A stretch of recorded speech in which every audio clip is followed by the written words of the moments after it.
Referring to our products as the kind of GitHub for inventions, I'm sad to say didn't come from me. It came from a client we're working with.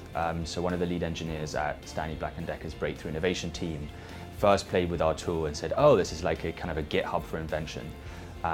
So the application for the engineer is a repository of all the ideas they've had in various stages. It's a little bit like a kind of a CRM for ideas that provides feedback on how valuable they're likely to be and how similar they are to other ideas.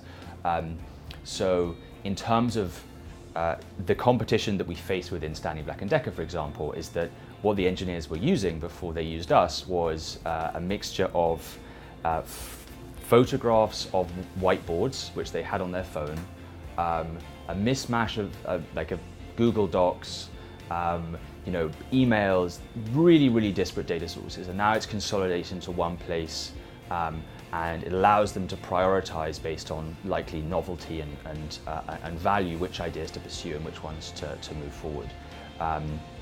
We don't just use, we have a very large data set that we use of technical literature, which includes academic articles, patents, but also the usage, also the data provided by other engineers. So the use case would be, for example, in one of our larger clients is a very distributed R&D team. An engineer in Paris can be working on something, and we will identify how similar that is to what the engineers in San Diego are working on. So we can identify collaboration opportunities across a siloed R&D organization, which many are now, in close to real time. It's sub a second, so we'll say real time for the purposes of this. And so in terms of combining that real-time feedback on novelty and value, that deep competitive analysis, and then also this very engaging environment for engineers and R&D teams to kind of live in, I think we're among the first to combine all of them. Each one of our features, there are kind of competitors in. There are people running analytics over technical literature, often patents and building tools for attorneys. There are innovation management tools which do kind of crowdsourced ideas. But in terms of providing an environment for engineers that refines their idea based on what everyone else is working on, both internally and externally, I think the tech that we've built is pretty new. Yeah, Jacob Rosen. So Jacob Rosen, our CTO and one of my co-founders, was at CSAIL in the Alpha group with Dr. Unime O'Reilly. Unime was actually the one who put the co-founding team together.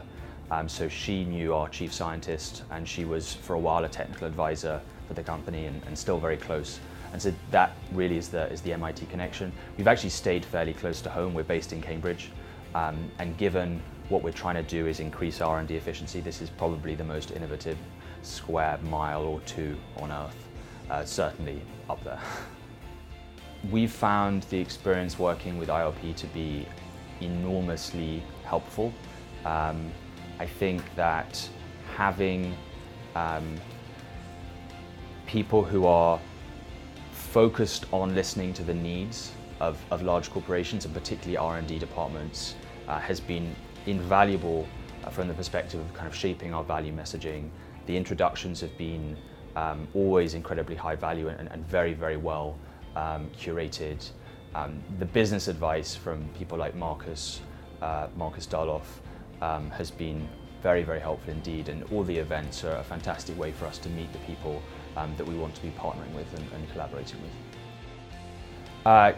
So I think at this stage in the company, one of the most exciting things about working with an early stage startup is that you get to shape in some way the product direction of a company. And I have had one head of corporate R&D for a large life sciences company tell me yesterday, I buy into your hype. I think this is going to be the future of R&D. The technology that we've provided is the first step on building the future of R&D. And the sooner we can partner with ILP companies, the sooner that they can be part of that.